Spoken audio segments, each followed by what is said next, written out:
বন্ধুরা, আমার ইউটিউব চ্যানেলে আপনাদের সকলকে স্বাগত জানাই। আজ আবার একটা নতুন ঝকঝকে ট্রাভেল ব্লগ নিয়ে আপনাদের কাছে চলে এসেছি। আমাদের ভারতবর্ষে এমন বেশ কিছু জায়গা রয়েছে যেখানে বর্ষায় গেলে তার এক অনবদ্য রূপ দেখতে পাওয়া যায়।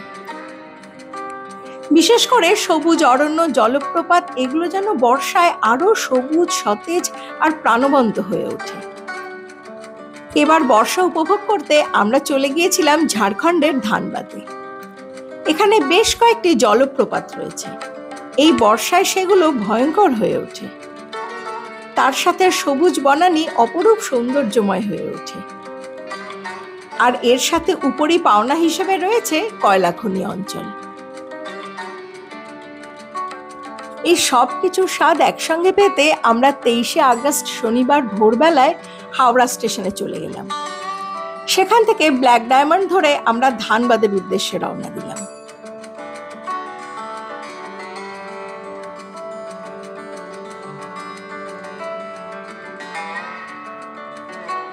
ট্রেনে যেতে যেতে রাস্তার দুপাশের অপরূপ সৌন্দর্য দেখে চোখ জুড়িয়ে গেল। পুজো এসে গেছে। যেতে যেতে প্রচুর কাশফুল চোখে পড়ল। স্টেশনের কাছাকাছি একটা হোটেলে আমাদের বুকিং ছিল। এবার আমাদের প্রোগ্রাম 1 নাইট 2 ডেজের। আমাদের এই ধানবাদ ঘোরার জন্য একটা স্করপিও 2 দিনের জন্য বুক করা ছিল। স্টেশন থেকেই পিক আপ এবং স্টেশনেই ড্রপ। আমাদের গাড়ির চালক ছিলেন কুন্দন ভাই। ওনার নিজস্ব গাড়ির ব্যবসা রয়েছে। আমি ডেসক্রিপশন সেকশনে ওনার নাম এবং ওনার ফোন নাম্বারটা দিয়ে দেব। আপনারা চাইলে ওনার সঙ্গে যোগাযোগ করতে পারেন। ধানবাদে পৌঁছে আমাদের মনটা কিন্তু একটু খারাপই হয়ে গিয়েছিল। যদিও আমরা এখানে বর্ষা উপভোগ করতে এসেছি, কিন্তু এতটা বৃষ্টি পাবো সেটা আশা করিনি।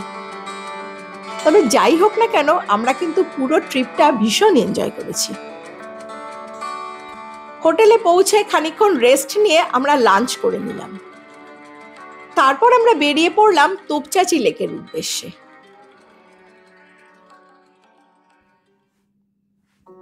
ধানবাদ থেকে প্রায় 37 কিলোমিটার দূরে এই তোপচাঁচি লেক ঝাড়খণ্ডের ধানবাদ জেলার একটি জনপ্রিয় পর্যটন কেন্দ্র। সবুজ পাহাড়ে ঘেরা এই লেকটি 1915 সালে পাহাড়ের ঢাল খনন করে তৈরি করা হয়েছিল। এখানকার শান্ত পরিবেশ, পাহাড়ের ছায়া এবং স্বচ্ছ জল পর্যটকদের আকর্ষণ করে।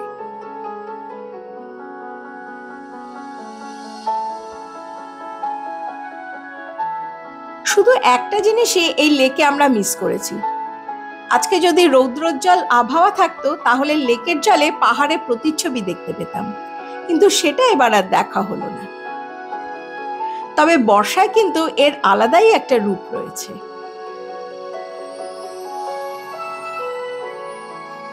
এই তোপচাঁচি লেকে কিন্তু অনেক হিন্দি এবং বাংলা সিনেমা শুটিং হয়েছিল। তার মধ্যে বিখ্যাত হসপিটাল ছায়াছবির একটি গানের শুটিং এখানে হয়েছিল। আমরা সকলেই সেই গানটা জানি, এই সুন্দর স্বর্ণালী সন্ধ্যায় একই বন্ধনে জড়ালে গো বন্ধু।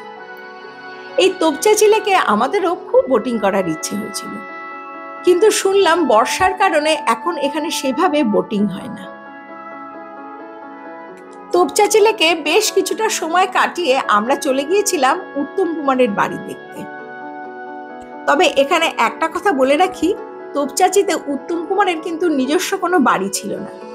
এখানে একটি বাংলো ছিল যেখানে তিনি শুটিং করতে আসতেন, এবং পরে সেই বাড়িটি উত্তম কুমারের বাড়ি নামে পরিচিতি পায়।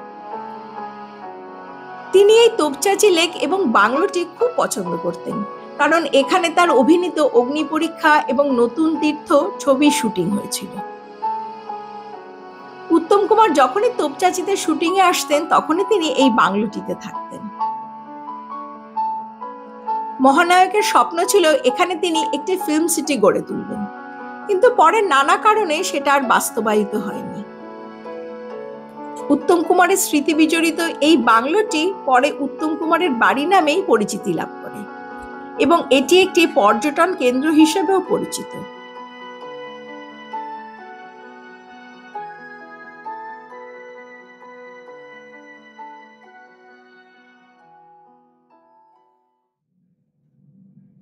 এখান থেকে বেরিয়ে আমরা সোজা চলে যাব কোল মাইন দেখতে।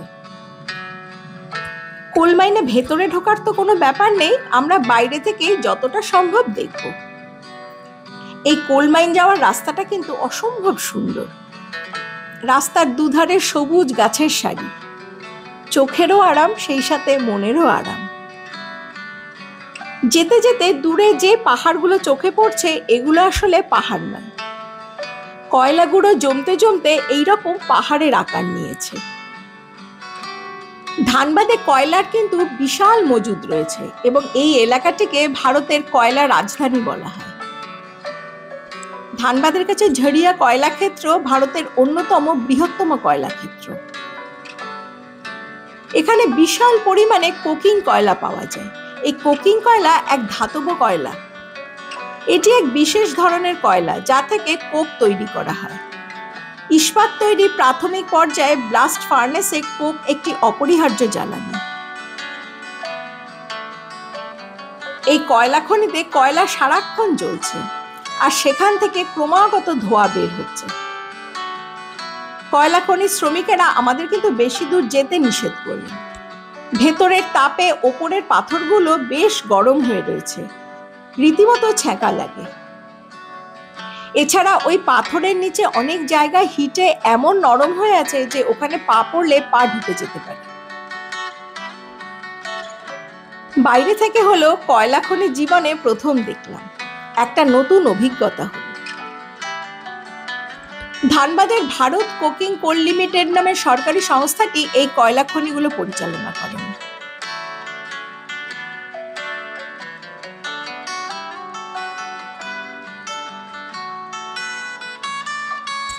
কোল মাইন দেখে আজ আমাদের শেষ গন্তব্য ভাতিন্ডা ওয়াটারফলস। প্রায় সন্ধে নামতে শুরু করেছে। ওয়েদার এখন বেশ ভালো, বৃষ্টিটা আপাতত নেই। তবে ঘন্টাখানেক আগে এই ওয়াটারফলসে আমরা পৌঁছতে পারলে কিন্তু খুব ভালো হতো। তাও আমরা বেশ কিছুটা সময় আলো পেয়েছি। দূর থেকে এই ওয়াটারফলসের গর্জন শোনা যাচ্ছে। বর্ষার কারণে ওয়াটারফলসগুলোতে এখন প্রবল স্রোত।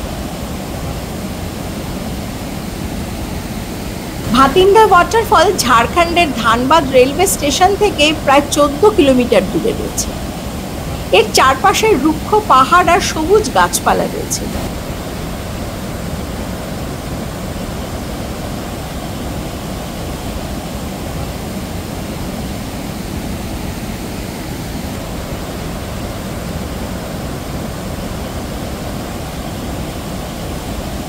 জলপ্রপাতটি বিশাল বড় বড় পাথর দিয়ে বেষ্টিত।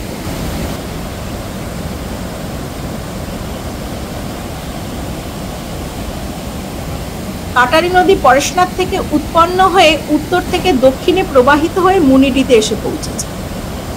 দামোদর নদ পূর্ব দিক থেকে এসেছে। জলপ্রপাতের কাছে এই দুটি নদী মিলিত হয়েছে।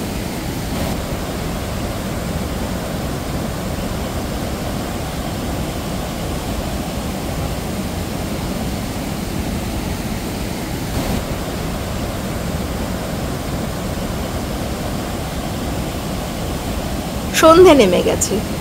ওয়াটারফলসের এখন এক সম্পূর্ণ অন্য রকম রূপ। প্রকৃতির যে কত রকম রূপ এবং কত রকম রঙের খেলা এই বিকেল সন্ধ্যের সন্ধিক্ষণে না আসলে কিন্তু আমরা বুঝতেই পারতাম না।